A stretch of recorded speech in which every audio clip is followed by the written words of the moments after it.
This could be Kanye's riskiest crash out to date, and that's really saying something. Kanye West could as well be the clear favorite when it comes to a list of outrageous celebrity meltdowns. Having done everything from storming award, show platforms, to launching an unsuccessful presidential campaign, Ye is well known for acting out of control. But in the last few weeks, Kanye may have strained relationships more than ever before. Fans and longtime partners are extremely alarmed by Ye's contentious outbursts. And everyone is wondering, how the hell did this happen? We are thus conducting an emergency rapid-fire breakdown of Ye's most recent shenanigans and the consequences of his activities at the nuclear level. Why did Kanye attempt to use a full-fledged Nazi advertising campaign to disrupt the Super Bowl? What is the background of Ye's infatuation with disparaging Kendrick Lamar? And what about Kanye's startling admission regarding his prodigy's baby mom, which has led to some rumors that his erstwhile allies are preparing to sue him?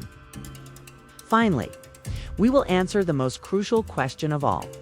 Is there anyone who can prevent Kanye West from ruining his own legacy? Or is the situation simply going to get worse?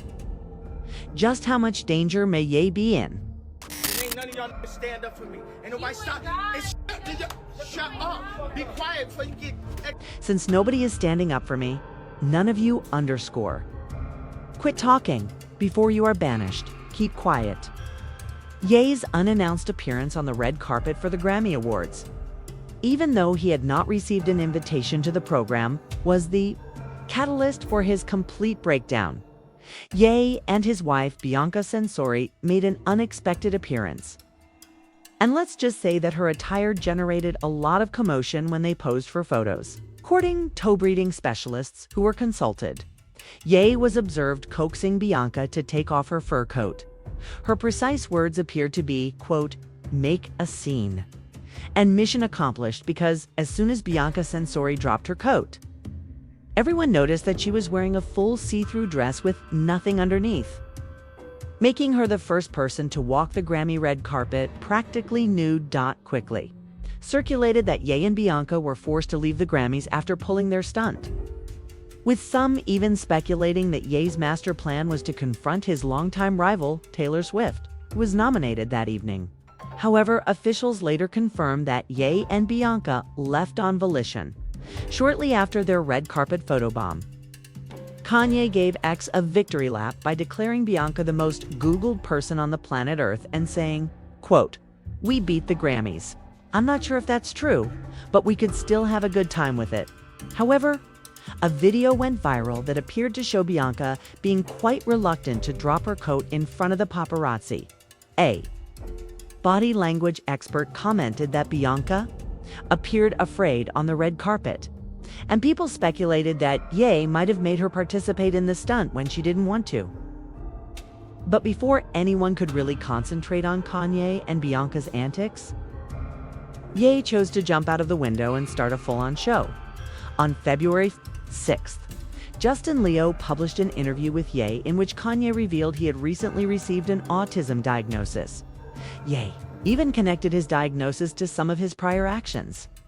Autism takes you to a Rain Man thing where you're like, oh man, I'm gonna wear this Trump hat because I just like Trump in general. And then when people tell you to not do it, you just get on that one point. And that's my problem. Ye also. Additionally, Ye stated that he stopped taking his bipolar medication in order to concentrate on his instead. On February 7th, Ye decided to show the world how creative he was by posting one of the most outrageous tirades anyone had ever seen. On X in it, he called himself a racist, declared that he had complete control over his wife Bianca, and publicly backed Diddy by saying, quote, "My supportive puff is completely selfish. I need to find whoever has been trying to out-black mogul." Kanye also seemed to be purposefully testing the boundaries of his former owner Elon Musk's so-called free speech policy, as he shouted out to Elon saying, quote, "I appreciate Elon for allowing me to vent." Ironically though, Ye wasn't finished yet. On February 10th, he appeared in an odd Super Bowl commercial for his Yeezy fashion brand, which costs an average of $8 million to air. Elon has already been in the news for allegedly giving a Nazi salute during President Trump's inauguration earlier this year. Ye indeed held out a sizable bag for his advertisement, but it didn't appear like he knew exactly what he planned to do with it. Hey, what's up, guys? I spent like all the money for the commercial on these new teeth. So once again, I had to shoot it on the iPhone. Go to Yeezy.com. That's quite weird. When someone visited Yeezy.com, they only noticed one item of clothing for sale, a real t-shirt with a swastika on it. To make matters worse, the shirt was marked HH1, which is an unmistakable code for Hail Hitler. God damn. It's insane that the Super Bowl allowed it to happen. It's safe to say that this dude is completely cleaned the very following day. If Kanye was ever your GOAT, following Shopify's announcement that the swastika shirt had breached their terms of service, Yeezy.com was shut down. The following day, February 13th, TMZ revealed that Bianca Censori and Kanye West were divorcing, with Bianca requesting a sizable portion of Kanye's billion-dollar empire. On February 27th, Kanye wrote on X that he was searching for jewelers who could create a swastika chain for him. Ye added that he had always dreamed of strolling around the following day, sipping a swastika tea. When TMZ cameras caught Ye wearing a swastika t-shirt, he reportedly realized his longtime desire. Kanye toasted the occasion by saying, quote, "Another day of high-quality anti-Semitism." For most individuals, this would undoubtedly be the lowest point, but Kanye is obviously made a little differently because his next move was to double down and target Kendrick Lamar. It's the biggest boogeyman in rap. One thing is, Drake is a million times better than Kendrick and a million times more important. Playboi Carti appended the rap industry on March 14th when he released his huge, long-awaited album, which had a chart-topping debut and nearly 300,000 copies sold out. However, the biggest surprise of all may have been the 3 hidden Kendrick. Lamar features that Carti scored on the songs Mojo Jojo Backdoor, and good credit.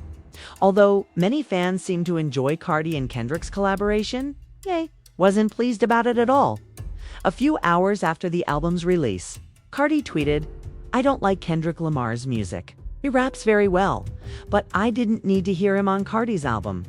Just weeks prior, Ye had hailed Kendrick's record-breaking Super Bowl halftime performance as his favorite since Michael Jackson walked the stage in 1993. And last year, during the height of the Kendrick-Drake's feud, Kanye's critique of Kendrick was unexpected. Ye attempted to interrupt by remixing the song in that way and starting his verse with, We had to get the hooligans up here. We're gonna take the team and yo, Dot, I got you. However, what really changed from Ye's tweets was that it sounded like he was particularly upset about his own verses being removed from Card's new album. Quote, "Kanye and Kendrick actually have a fairly long history of working together. In 2013, Ye personally chose Kendrick to open for him on his Yeezus tour. And they had previously collaborated on the 2016 song No More Parties in LA. Carti made my favorite music until I heard Kendrick on it. What I'm saying is not about Kendrick. He's just a pawn." Additionally, according to Ye, Kendrick sounds like a rapist, and no one has ever heard of him or heard any of his songs. Kanye even took back his compliments on Kendrick's Super Bowl performance by saying that he talks to Travis Scott and even his archenemy. He called Drake an F-word in the same article. So it's unclear exactly what he's trying to communicate. Even though Drake deserves to play in the Super Bowl first, Ye was reportedly upset when Carti told Kim Kardashian that he wanted to collaborate, with North West saying, "Tell my niece North to send me a song." He also chastised Carti for supposedly deleting him from the album. "He went to my ex to ask my daughter to be on a song, but I held my tongue. 2 days later, it was too far for anyone to play with me." Kanye then threatened to legally burn Carti in a gas chamber and called him a child. On top of that, Ye chose to make fun of Card's adopted baby mom, Iggy Aaliyah, and 4-year-old son, Onyx. "I'm going to rap about one of your businesses. And I need Onyx to sing on my song about my nephew. The underscore in response, Iggy implored Ye to keep her son out of it. I get what you're saying, but I just ask that you be kind and, as a mother, please keep my child out of this. A few days later, Iggy shared a very intimate story on her stream about her first encounter with Kanye. According to Iggy, she and Ye met in the early 2010s to discuss possibly signing to his label. And Kanye was extremely sexy during the encounter. He admitted to playing nonstop porn and enjoying Iggy's photos. It was just weird to me, and I really looked up to Kanye, so it threw me off. I didn't know what to say, so I was like, oh, that's interesting to think that somebody that I really look up to like looks at my pictures every morning for inspiration. That's kind of cool. He was like, yeah, I jack off to them. Weird. Don't know what to say. Weird. Kanye reportedly inquired about her boyfriend's size as well. How big is his dick? Not kidding you. My face must have been like, the fuck? He's like, you don't gotta tell me. You don't gotta tell me. I know it. Kanye co-signed the entire Iggy narrative after videos of it began to circulate on social media, writing, "This is true. Obviously has no shame." Ye then chose to tweet free Diddy to one of the most well-liked people in the music industry. On March 15th, Ye released a brand new song called Lonely Road Still the Sunshine, which features 3 fascinating guests: Diddy's son Justin Combs Northwest, and Diddy. The song begins with the recording of Diddy calling Ye from a jail phone. Ain't nobody reach out to them. Ain't nobody call them. You know what I'm saying? Yeah, absolutely. I love you so much, man. It's like you raised me even when I didn't know you. You know what I'm saying? Kanye's inclusion of Diddy in a song with his 11-year-old daughter caused immediate outrage because Diddy is essentially imprisoned on sex trafficking charges and faces hundreds of possible lawsuits, according to TMZ. When Kim learned that her ex-husband had put North on a song with Diddy, she was furious and made a concerted effort to stop the song's release. She submitted cease and desist letters to stop the publication of Lonely Rose, but Ye ignored them totally. In response, Ye actually shared his text message with Kim on Twitter, in which he says, "You're going to have to kill me," and vows that they are going to battle. Ye announced a casting call in LA on March 17th, asking for an all-male hooligan choir to gather at Yeezy's headquarters for a live performance of his 2024 song Carnival. I'm not sure what a hooligan choir is, but it sounds. The requirements of the casting call were really crazy, and they included having Shan Combs' skin tone being darker, not being overweight, and, of course, being at ease, wearing swastikas. Never mind, I'll take back the very next day. Ye self-released Bully, his unfinished record, along with a 45-minute video that featured his son. While Kanye's album drops used to be culture-shifting, chart-topping events, St. West, Ye said that half of the vocals on the album were produced utilizing AI technology. But he also stated that he now despises AI, since the album wasn't even finished. Safe to say that the audience when Kanye launched Bully. However, the very next day, when he Jay-Z and Beyonce's kids, Ye received the attention he was seeking. When a snowman throws a tantrum, he has a meltdown. Kanye shared a startling tweet with the following on March 19th. Has anyone seen the younger children of Jay-Z and Beyonce? They're not smart. Actually, having children is a decision, which is why artificial insemination is such a blessing. Later, Ye deleted the tweet, but he later said he regretted doing so, saying he did so only to avoid having his account canceled. Kanye, who apparently felt angry that fans believed Jay had the power to force him to remove the tweet, wrote, "Now that you think that Jay-Z's ass made me take it down, I've got to double down. It's an added precaution. Say, fuck Jay-Z and his entire family." Beyonce's father, Matthew Knowles, told TMZ about Ye's attacks on his grandchildren, saying people pay a price for being stupid, especially in the music industry. Fans on social media were incensed by Kanye's targeting of his former collaborators' kids, calling it disturbing and disgusting. Jay-Z and Beyonce did not publicly address Kanye's outburst, but according to insiders, the power couple is thinking, of suing Ye. As if that weren't enough, Kanye also attacked almost every artist he has ever collaborated with, claiming that Tyler, the Creator, in particular, never wrote a memorable song and that his most recent album, Chromacopia, plagiarized my entire language.